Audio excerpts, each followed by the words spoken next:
Hello guys! So, ngayon, isi-share ko sa inyo kung ano yung ginagawa ko kapag napadami yung prutas na meron kami. So, meron ako ditong grapes. Ayan. Halatang medyo malapit na siyang ma-overripe.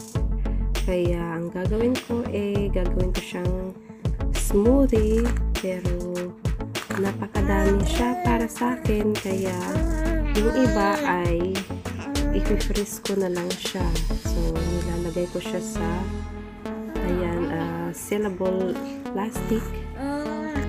Tapos, ayan, i-freeze ko lang siya pagkatapos hugasan. So, ito lang yung i-blend ko. Bali isang pitcher siya. So, ito na. Ready to drink na siya. So, siguro hahaluan ko siya ng milk bago ko siya inumin or yogurt. At ito naman yung finreeze ko. Kasing tigas na siya ng bato. Ayan.